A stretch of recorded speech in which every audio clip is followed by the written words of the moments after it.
Hi, I'm Linda Margaret, and I am the podcast reader. The time traveller is in the time machine, and he has travelled to some unknown time in the future. We are excited to see what he sees, and how a man out of time views what is now his present. He has seen a graceful and beautiful man running towards him, and even though he is afraid of the unknown environment, he stays where he is and is prepared for whatever may happen. Let's see what he sees. Chapter 5. In the Golden Age. In another moment we were standing face to face, I and this fragile thing out of futurity. He came straight up to me and laughed into my eyes. The absence, from his bearing, of any sign of fear struck me at once. Then he turned to the two others who were following him and spoke to them in a strange and very sweet and liquid tongue. There were others coming, and presently a little group of perhaps 8 or 10 of these exquisite creatures were about me. One of them addressed me. It came into my head, oddly enough, that my voice was too harsh and deep for them. So I shook my head and pointed to my ears, shook it again. He came a step forward, hesitated, and then touched my hand. Then I felt other soft little tentacles upon my back and shoulders. They wanted to make sure I was real. There was nothing in this at all alarming. Indeed, there was something in these pretty little people that inspired confidence, a graceful gentleness, a certain childlike ease. And besides, they looked so frail that I could fancy myself flinging the whole dozen of them about like ninepins. But I made a sudden motion to warn them when I saw their little pink hands feeling at the time machine. Happily then, when it was not too late, I thought of a danger I had hitherto forgotten, and reaching over the bars of the machine, I unscrewed the little levers that would set it in motion, and put these in my pocket.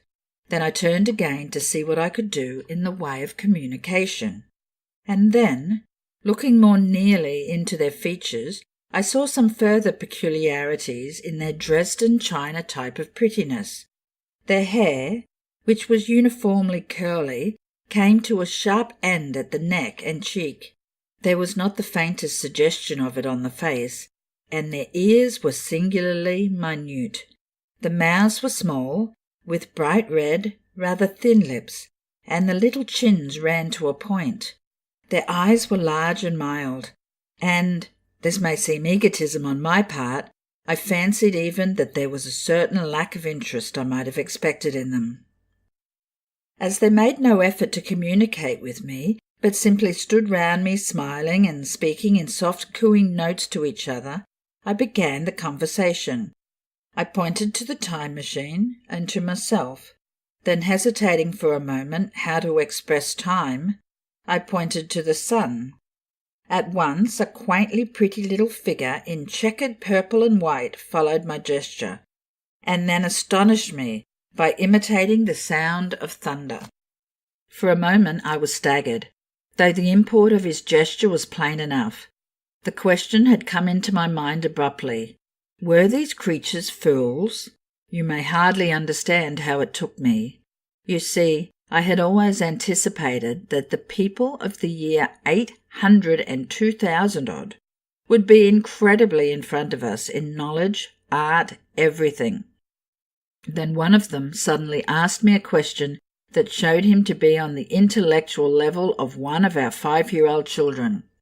Asked me, in fact, if I had come from the sun in a thunderstorm. It let loose the judgment I had suspended upon their clothes, their frail light limbs and fragile features. A flow of disappointment rushed across my mind. For a moment I felt that I had built the time machine in vain. I nodded, pointed to the sun, and gave them such a vivid rendering of a thunderclap as startled them. They all withdrew a pace or so and bowed. Then came one laughing towards me, carrying a chain of beautiful flowers altogether new to me, and put it about my neck. The idea was received with melodious applause, and presently they were all running to and fro for flowers, and laughingly flinging them upon me until I was almost smothered with blossom. You, who have never seen the like, can scarcely imagine what delicate and wonderful flowers countless years of culture had created. Then someone suggested that their playthings should be exhibited in the nearest building, and so I was led past the Sphinx of white marble, which had seemed to watch me all the while with a smile at my astonishment, towards a vast grey edifice of fretted stone. As I went with them, the memory of my confident anticipations of a profoundly grave and intellectual posterity came, with irresistible merriment, to my mind. The building had a huge entry, and was altogether of colossal dimensions. I was naturally most occupied with the growing crowd of little people, and with the big open portals that yawned before me, shadowy and mysterious. My general impression of the world I saw over their heads was a tangled waste of beautiful bushes and flowers, a long-neglected and yet weedless garden. I saw a number of tall spikes of strange white flowers, measuring a foot perhaps across the spread of the waxen petals. They grew scattered, as if wild, among the variegated shrubs, but as I say, I did not examine them closely at this time. The time machine was left deserted on the turf among the rhododendrons. The arch of the doorway was richly carved, but naturally I did not observe the carving very narrowly, though I fancied I saw suggestions of old Phoenician decorations as I passed through, and it struck me that they were very badly broken and weather-worn. Several, more brightly clad people met me in the doorway, and so we entered. I, dressed in dingy 19th century garments, looking grotesque enough, garlanded with flowers, and surrounded by an eddying mass of bright, soft-coloured robes and shining white limbs, in a melodious whirl of laughter and laughing speech. The big doorway opened into a proportionally great hall hung with brown. The roof was in shadow, and the windows, partially glazed with coloured glass and partially unglazed, admitted a tempered light. The floor was made up of huge blocks of some very hard white metal, not plates nor slab blocks, and it was so much worn, as I judged by the going to and fro of past generations, as to be deeply channelled along the more frequented ways. Traversed to the length were innumerable tables made of slabs of polished stone, raised perhaps a foot from the floor, and upon these were heaps of fruits. Some I recognised as a kind of hypertrophied raspberry and orange, but for the most part they were strange. Between the tables were scattered a great number of cushions. Upon these my conductors seated themselves, signing for me to do likewise.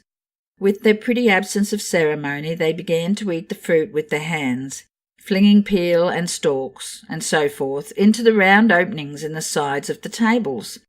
I was not loath to follow their example, for I felt thirsty and hungry. As I did so, I surveyed the hall at my leisure. And perhaps the thing that struck me most was its dilapidated look. The stained-glass windows, which displayed only a geometrical pattern, was broken in many places, and the curtains that hung across the lower end were thick with dust, and it caught my eye that the corner of the marble table near me was fractured. Nevertheless, the general effect was extremely rich and picturesque. There were perhaps a couple of 100 people dining in the hall, and most of them, seated as near to me as they could come, were watching me with interest, their little eyes shining over the fruit they were eating. All were clad in the same soft and yet strong, silky material. Fruit, by the by, was all their diet. These people of the remote future were strict vegetarians, and while I was with them, in spite of some carnal cravings, I had to be frugivorous also. Indeed, I found afterwards that horses, cattle, sheep, dogs had followed the ichthyosaurus into extinction. But the fruits were very delightful. One in particular that seemed to be in season all the time I was there, a flowery thing in a 3-sided husk, was especially good, and I made it my staple. At first I was puzzled by all these strange fruits and by the strange flowers I saw, but later I began to perceive their import. However, I am telling you of my fruit dinner in the distant future now. So soon as my appetite was a little checked, I determined to make a resolute attempt to learn the speech of these new men of mine. Clearly that was the next thing to do. The fruit seemed a convenient thing to begin upon, and holding one of these up, I began a series of interrogative sounds and gestures. I had some considerable difficulty in conveying my meaning. At first my efforts met with a stare of surprise or inextinguishable laughter, but presently a fair-haired little creature seemed to grasp my intention and repeated a name. They had to chatter and explain the business at great length to each other, and my first attempts to make the exquisite little sounds of their language caused an immense amount of genuine, if uncivil, amusement. However, I felt like a schoolmaster amidst children, and persisted, and presently I had a score of noun substantives at least at my command. And then I got to demonstrate pronouns, and even the verb to eat.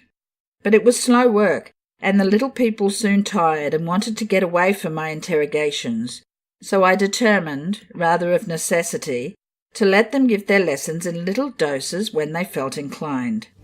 And very little doses I found they were before long, for I never met people more indolent or more easily fatigued.